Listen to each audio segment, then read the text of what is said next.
What's up, YouTube? So I'm taking a ride through the Cinnaminson area, and I just went by the Sunoco gas station, who usually has plenty of work. Their bays are completely empty, which is odd.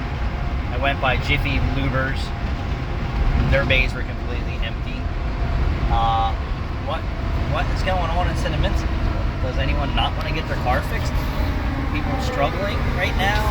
Are they afraid of this fake news bullshit that there's a hurricane in South Jersey in Cinnaminson and you need to go buy soda and water and toilet paper because you're going to lose everything? People, that's not going to happen. Go about your life. And you know what? If it's your time, it's your time. I mean, that's just how I feel. I mean, people are put on this planet, and you were put on this planet, and when your time, when it's your time, it's your time. That's the way it is. You know, so try and live your life. Don't let the media dictate how you're gonna go about your life. I mean, I understand you're afraid, but this is Tuesday in Cinnaminson. Ridiculous.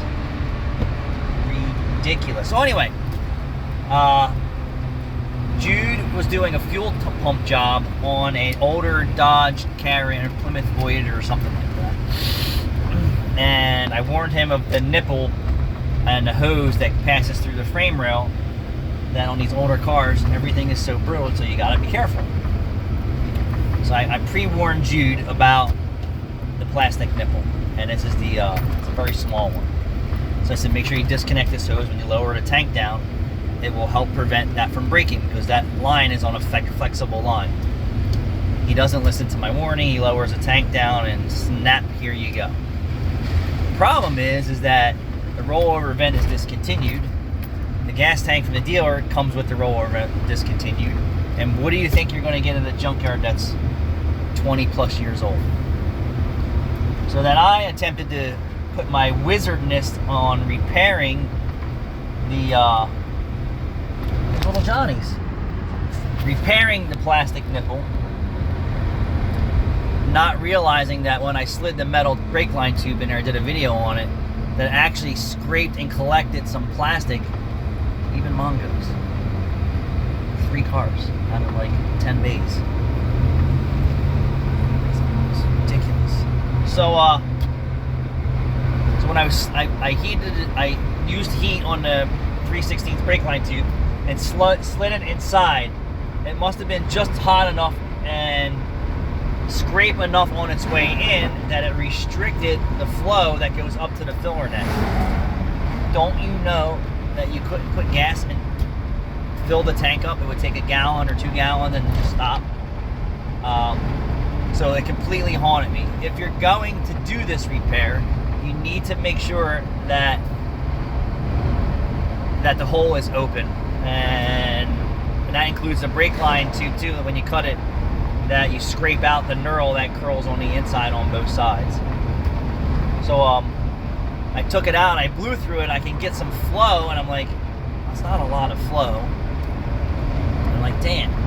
But then I took a drill bit and I started drilling through my work, and then I started blowing through it, and then I could hear like the piece move, whatever piece it was moved, and then it would blow, and then it would stop, and I took it out and I shook it and I hear it rattle. I'm like, what the F is inside this plastic tube? So after finally getting the compressed air and blowing it out into my shirt, I caught it.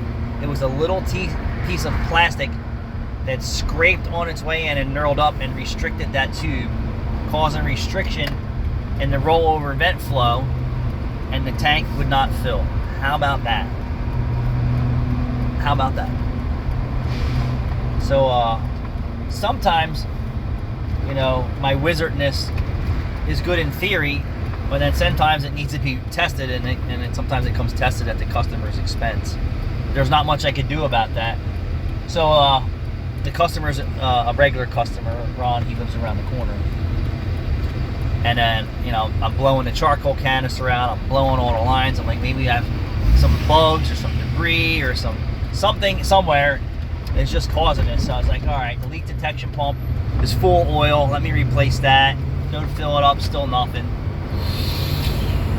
Take the line off the leak detection pump from the gas tank, go fill it up, still nothing. I'm like, all right, at least I'm isolated on the tank side for the issue. It's like, what? It just drove me crazy. So he stopped by last night. I said, listen, I'm gonna pull this apart and really go through it more without being distracted by other things throughout my day. And while he was there, when I was blowing the compressed air through it, the piece shot out. He goes, I just watched the YouTube video, and the guy said that the hoses in the back could get plugged up. And I was like, it could be plugged up with the charcoal canister or something else. I said, but I do believe that this came from me trying to salvage your crispy old gas tank. And last night when I was closing up the doors, I said, go to the gas station, fill up, and just drive by and beep if everything's fixed. He drove by like beep, beep, beep, beep, beep, beep, beep, beep, that it was fixed. So the repair in theory was good. I just didn't test it to make sure that it was good. And I had a problem with an old Jaguar back in the day that a customer from Cinnaminson was like, oh yeah, no one could ever figure out why it's overheating. And then I wound up chasing it down to a tube that went to the radiator that was plugged with sludge and maybe some cooling system sealer.